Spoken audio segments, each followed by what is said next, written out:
ನಮಸ್ಕಾರ ಗೆಳೆಯರೇ, ಕರುನಾಡು ಅಪ್ಡೇಟ್ಸ್ಗೆ ಸ್ವಾಗತ. ಮೈಸೂರು ಅಂದ ತಕ್ಷಣ ನಮಗೆ ನೆನಪಾಗೋದು ಚಾಮುಂಡಿ ಬೆಟ್ಟ.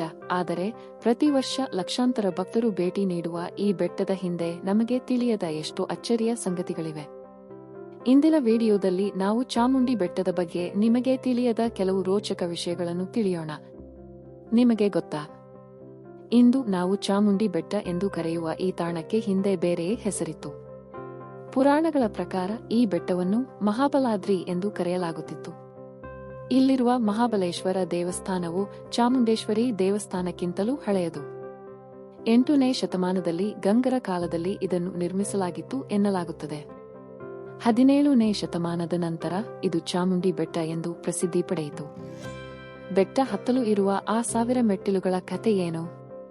ಇದನ್ನು 1659ರಲ್ಲಿ ಮೈಸೂರಿನ ಅರಸರಾದ ದೊಡ್ಡ ದೇವರಾಜ ಒಡೆಯರ್ ಅವರು ನಿರ್ಮಿಸಿದರು. ಭಕ್ತರಿಗೆ ಅನುಕೂಲವಾಗಲೆಂದು ಅವರು ನಿರ್ಮಿಸಿದ ಈ ಮೆಟ್ಟಿಲುಗಳಲ್ಲಿ 700 ಅಥವಾ 800ನೇ ಮೆಟ್ಟಿಲ ಬಳಿ ನೀವು ಬೃಹತ್ ನಂದಿ ವಿಗ್ರಹವನ್ನು ನೋಡಬಹುದು.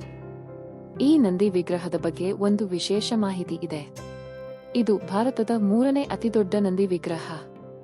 ಕೇವಲ ಒಂದೇ ಕಲ್ಲಿನಲ್ಲಿ ಕೆತ್ತಲಾದ ಈ ವಿಗ್ರಹವು 16 ಅಡಿ ಎತ್ತರ ಮತ್ತು 24 ಅಡಿ ಉದ್ದವಿದೆ. ಇದನ್ನು ಕೂಡ ದೊಡ್ಡ ದೇವರಾಜ ಒಡೆಯರ್ ಅವರೇ ನಿರ್ಮಿಸಿದ್ದು. ಅಚ್ಚರಿಯ ವಿಷಯವೆಂದರೆ ಈ ವಿಗ್ರಹವನ್ನು ಬೆಟ್ಟದ ಮೇಲಿದ್ದ ಬೃಹತ್ ಬಂಡೆಯನ್ನೇ ಅಲ್ಲೇ ಕೆತ್ತಲಾಗಿದೆ.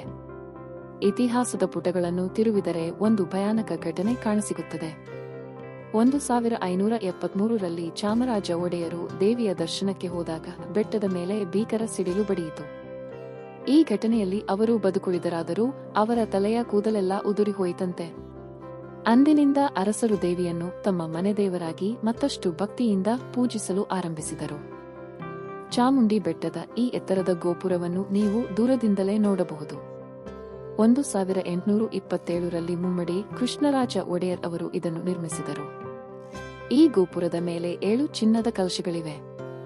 ದ್ರಾವಿಡ ಶೈಲಿಯಲ್ಲಿರುವ ಈ ಗೋಪುರವು 7 ಅಂತಸ್ತುಗಳನ್ನು ಹೊಂದಿದ್ದು ಮೈಸೂರು ನಗರಕ್ಕೆ ಒಂದು ಕಿರೀಟಪ್ರಾಯವಾಗಿದೆ. ನೋಡಿದ್ರಲ್ಲ ಗೆಳೆಯರೇ, ಚಾಮುಂಡಿ ಬೆಟ್ಟದ ಈ ಮಾಹಿತಿಗಳು ನಿಮಗೆ ಇಷ್ಟವಾಗಿದ್ದರೆ ವಿಡಿಯೋವನ್ನು ಲೈಕ್ ಮಾಡಿ ಮತ್ತು ನಿಮ್ಮ ಸ್ನೇಹಿತರೊಂದಿಗೆ ಶೇರ್ ಮಾಡಿ.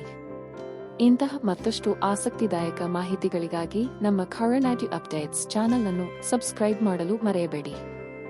ಮುಂದಿನ ವಿಡಿಯೋದಲ್ಲಿ ಸಿಗೋಣ. ಧನ್ಯವಾದಗಳು.